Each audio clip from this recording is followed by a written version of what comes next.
식용부 마모증은 단순히 시리거나 하는 불편감만 주는 게 아니라 이 증상이 심해지면 신경까지도 패일 수가 있고요. 이로 인해서 신경치료하고 씌운다든지 아니면 심한 경우에는 치아가 부러져서 발치하는 경우도 발생할 수가 있습니다. 따라서 절대 방치하시면 안 되는 굉장히 중요한 질환에 해당하고요.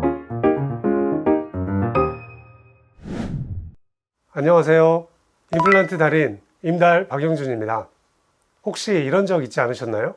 양치를 하는데 치아 부분이 갑자기 찌릿하거나 시리거나 아니면 거울로 자세히 봤는데 치아와 잇몸 경계부가 온폭 파여 있다든지, 만약 이런 걸 경험하셨다면 이건 치아의 패임, 식용부 마모증이라고 하는 건데요. 식용부 마모증은 한 가지 원인뿐이 아니라 굉장히 여러 가지 원인으로. 근데 그럼 식용부 마모증이 생겼다면 치료 방법은 뭐가 있을까요? 일반적으로 두 가지 방법이 있는데요. 하나는 GI라고 하는 방법인데 이 재료는 보험이 되는 재료입니다. 그래서 환자분한테 경제적으로는 조금 더 부담이 덜 할 수가 있는데요. 사실 이 치아 재료는 좀 한계가 명확합니다. 왜냐하면 재료 자체가 굉장히 좀 무르기도 하고요. 색깔 자체도 치아랑 좀 맞지 않게 좀 너무 밝은 색깔이라서 이걸로 치료를 했을 때 너무 눈에 띄는 단점이 있습니다. 두 번째로는 레진이라는 치료가 있는데요. 이 레진이라는 치료는 치아 색깔과 굉장히 유사하고 심미적이기 때문에, 그리고 GI에 비하면 충분히 단단하기 때문에 여러 가지 장점이 있는 재료는 맞습니다. 하지만 레진에도 치명적인 단점이 있는데요. 레진의 가장 큰 문제점은 굉장히 적용하기가 까다롭다는 거예요. 조금만 습기가 들어가거나 침이 들어가거나 물이 들어가면 결합력이 굉장히 떨어지기 때문에 레진이라는 치료도 생각보다는 성공률이 아주 높지는 않습니다. 그래서 오늘 여러분께 소개시켜 드릴 재료로는 본드필이라는 재료가 있습니다. 오늘은 이 본드필에 대해서 굉장히 자세하게, 그리고 왜 본드필로 치료를 해야 될지 여러분께 자세히 설명을 해드리겠습니다. 본드필은 장점이 굉장히 많은데요. 일반적인 레진은 굉장히 딱딱합니다. 그래서 단단한 음식을 씹게 되면 식경부에는 굉장한 힘이 작용을 하게 되는데, 재료가 너무 딱딱하기 때문에 큰 힘을 받게 되면 충격을 흡수하지 못하고 떨어져 나가 버립니다. 반면에 본드필이라는 재료는 탄성을 가지고 있거든요. 그래서 단단한 음식을 먹더라도 재료가 탄성이 있어 충격을 흡수하기 때문에 재료가 잘 떨어지질 않아요. 그래서 일반적인 레진보다는 2배 이상의 접착력과 유지력을 가지고 있습니다.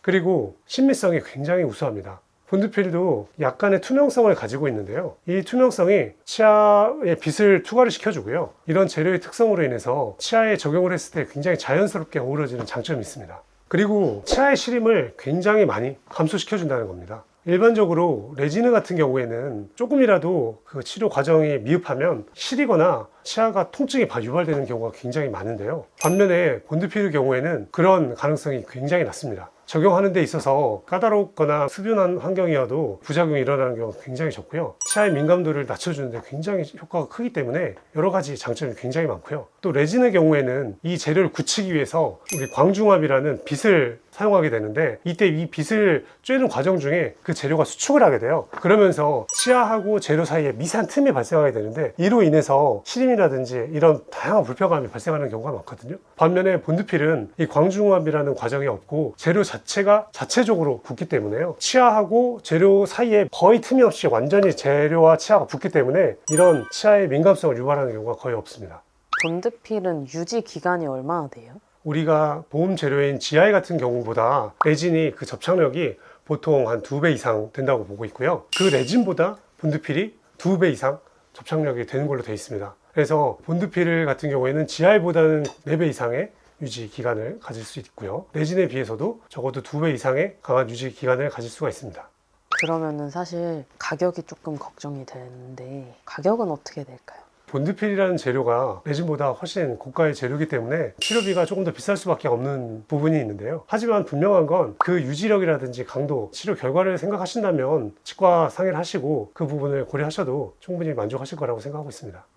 치료 후에 관리 방법도 따로 있나요? 관리를 잘 하려면 식용부 마모증이 발생하는 원인에 대해서 생각해 보셔야 될 게 있는데요. 첫 번째는 너무 딱딱하고 질긴 음식을 드시게 된다면 치아에 무리한 힘이 발생하게 되고요. 마찬가지로 재료도 탈락을 할 가능성이 굉장히 높게 됩니다. 그리고 양치 방법, 재료도 마모가 되게 되거든요. 잘못된 방법으로 닦으시거나 너무 딱딱한 칫솔모로 닦으시게 된다면, 물론 그 치아 자체가 파이는 건 아니고 재료가 달아지는 거기 때문에 재료를 오랫동안 유지하시려면 재료에도 너무 무리한 힘이 가해지지 않도록 좀 조심하는 게 좋겠죠. 이런 기본적인 관리만 잘 하셔도 치료한 재료가 굉장히 오랫동안 잘 유지되실 수 있을 거라 생각합니다. 그러면 혹시 원장님이 본드필을 이렇게 특별히 추천하시는 이유가 따로 있으실까요? 네, 첫 번째는 습기에도 강하고 굉장히 치아에 단단하게 붙습니다. 두 번째로 탄성 복합층이 있어 치아에 한번 붙게 되면 충격 흡수를 하게 되고요. 재료가 떨어지는 경우가 굉장히 드뭅니다. 그리고 세 번째로 상아질 보호막을 형성하게 돼서요. 치아의 시림이라든지 불편감을 굉장히 줄여주게 됩니다. 네 번째로 굉장히 단순한 시술 방법입니다. 간단하고 단순한 시술 방법으로 인해서 재료의 수축이라든지 재료가 과정 중에 잘못될 확률이 굉장히 낮기 때문에 치료의 성공률이 굉장히 높습니다. 그리고 마지막으로 재료의 변색이나 마모가 굉장히 적습니다. 따라서 이러한 장점으로 환자분께는 레진이 아닌 본드필을 추천을 해드리고 있어요.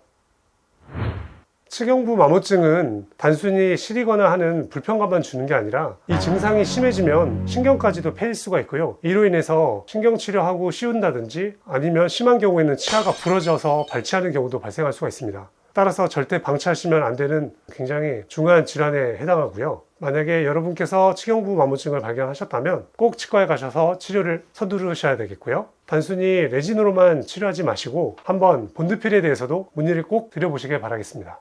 도움이 되셨다면 구독과 좋아요도 부탁드리고요. 다음에 더 좋은 영상으로 찾아뵙도록 하겠습니다. 임플란트 달인 임달 박영준이었습니다.